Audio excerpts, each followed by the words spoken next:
46 tiba-tiba menolong.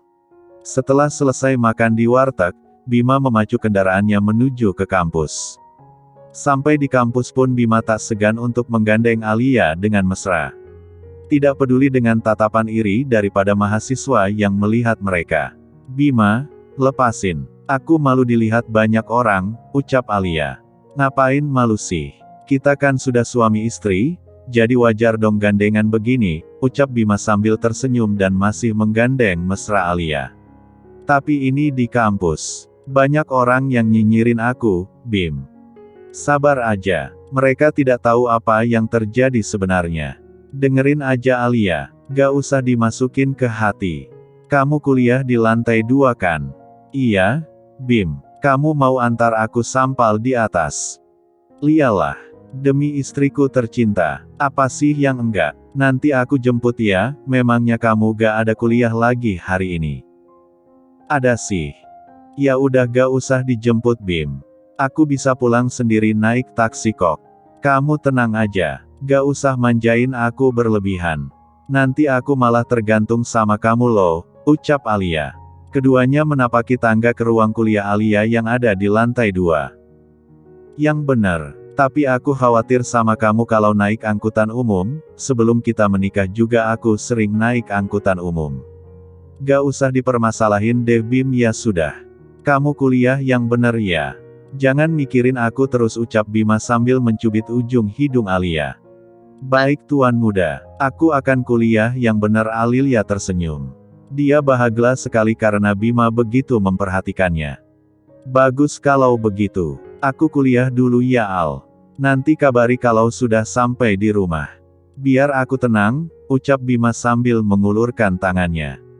"Tia, tuan muda, cium tangan." Alia menoleh ke kanan dan ke kiri sangat tidak nyaman jika dia mencium tangan Bima di depan banyak orang.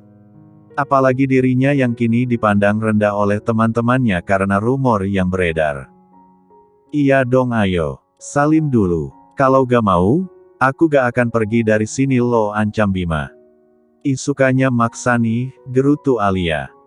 "Biar saja, Al. Ayo cepetan titah Bima." Perintah Bima akhirnya dituruti oleh Alia.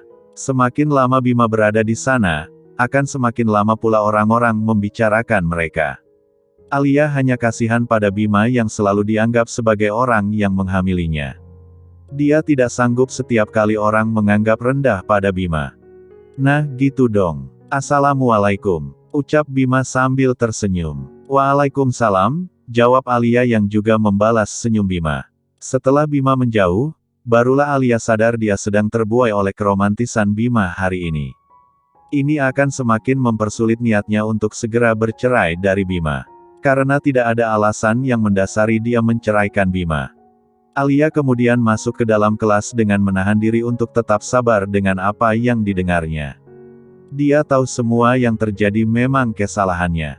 Tapi apa dia tidak punya kesempatan untuk memperbaiki diri? Pikir Alia. Dia selalu ingat nasihat Bima.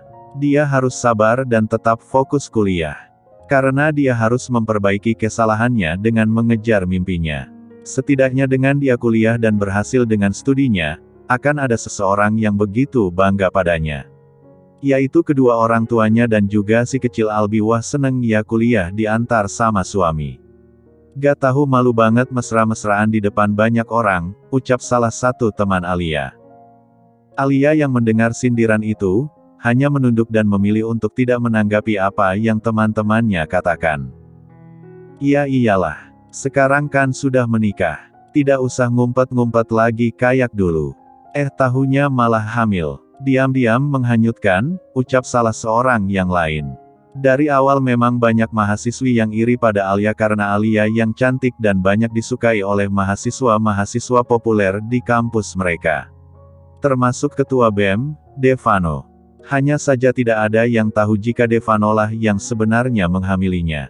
Banyak yang mengira kalau Bimalah yang menghamili Alia. Karena selama ini Bima yang sering terlihat jalan dengannya. Hal inilah yang membuat Alitia kadang merasa sedih. Karena Bima yang selama ini selalu melindungi dia, justru harus menanggung kesalahan yang tidak diperbuat. Bima harus menanggung malu dengan apa yang sudah dia lakukan. Alia hanya diam dan tidak membalas nyinyiran teman sekelasnya. Dia tidak mau memperpanjang masalah. Apapun yang dia ucapkan untuk membela diri, pada akhirnya tetap saja dia yang akan malu di depan teman-temannya.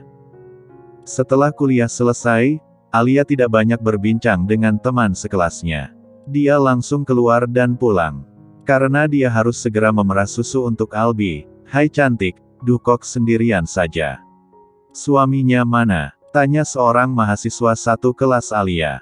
Dia tiba-tiba menghadang jalannya Alia yang akan pergi ke halte untuk naik angkutan umum.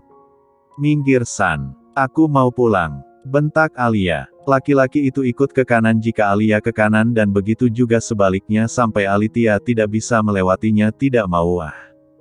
"Di mana Bima? Kenapa dia tidak mengantarmu pulang? Aku juga mau nikahi kamu kalau Bima udah gak mau sama kamu lagi. Siapa sih laki-laki yang nolak dapat wanita secantik kamu? Meski sudah punya anak, tapi kamu tetap cantik Al.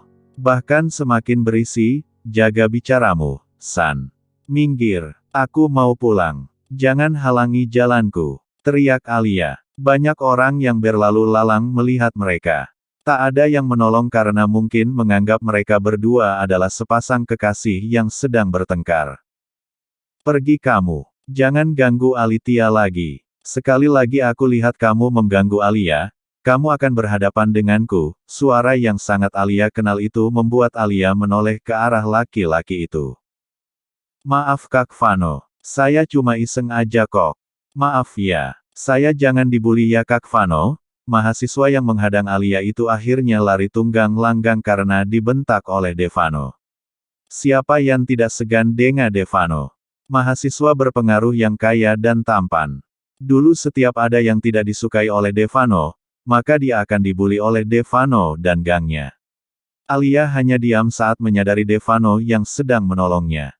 "Kamu gak apa-apa kan Al? Apa dia melakukan sesuatu padamu?